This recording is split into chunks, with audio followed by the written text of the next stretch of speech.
Quinkun here, and welcome to another Future of episode. Today we're going to be doing Germany, and before we get into anything, I want to apologize for not uploading yesterday. The reason I didn't is because I didn't feel well. I was sick and I was in bed the whole day, and I was very sick. I couldn't make a video, and I was lazy and I didn't feel like doing anything because of that. But I want to apologize for that, and thank you to all of you who commented down below which country you guys wanted me to do next. But with that, let's get right into the video.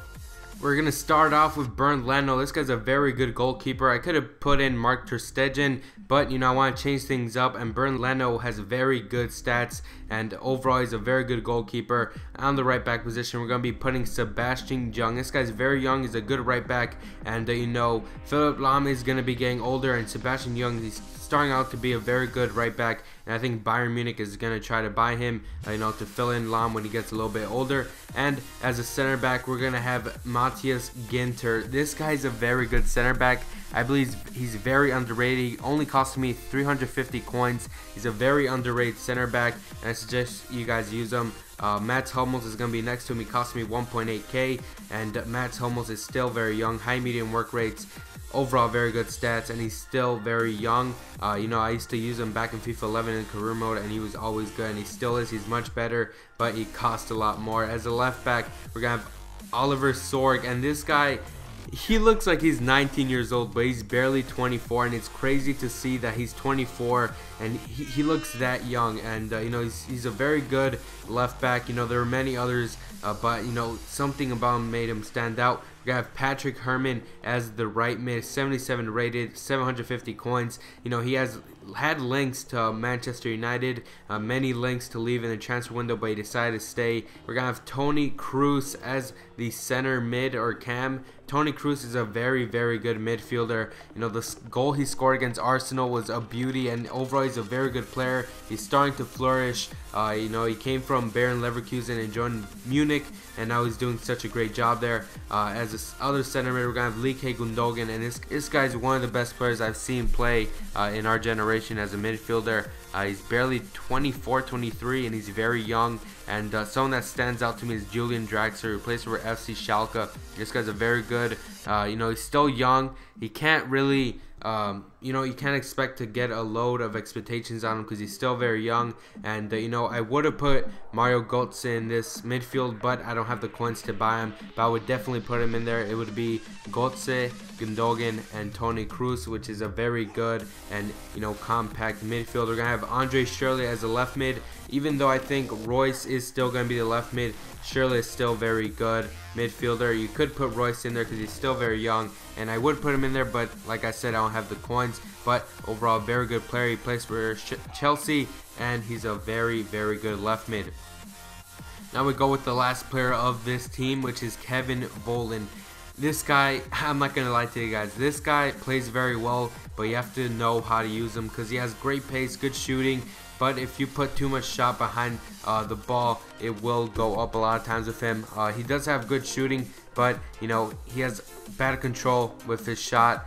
He sometimes puts too much power behind it or too less. He scored no goals with me, but he was still a vital player for us.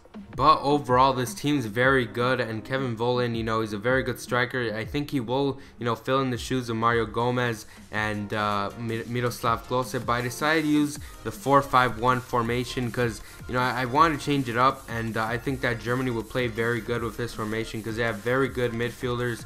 And, I would have put Götze in, but I don't have enough coins. But Julian Draxler can't fill in those shoes. Julian Draxler is a very good young player, and this team overall looks very good. And we are going to see some clips of some gameplay I got, but I did lose in those games. But overall, this team looks pretty good because you got great defense in the back, pace on the wings, you got great midfielders that can make beautiful assists, and you have a coming up star that's Kevin Volland, who's starting to be a very good striker. And it's good to see that all these players still stay in Germany and play in that league because although it's dominated by Bayern Munich and Dortmund, these stars, these players, they get their names out there and they get teams in La Liga, BPL, and other leagues, you know, they catch their attention and then they buy the players like Andre Schürrle. I think he used to play for Leverkusen or something like that, and then Chelsea bought him for like 30 million, and now he's playing in Chelsea. But it's sad to see that he's not getting the minutes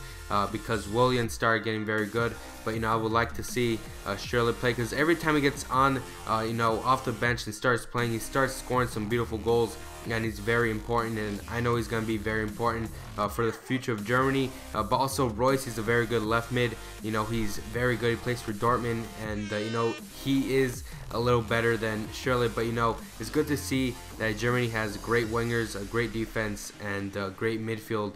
You know, that's basically what a team needs. You know, if a team doesn't have a striker, it's okay.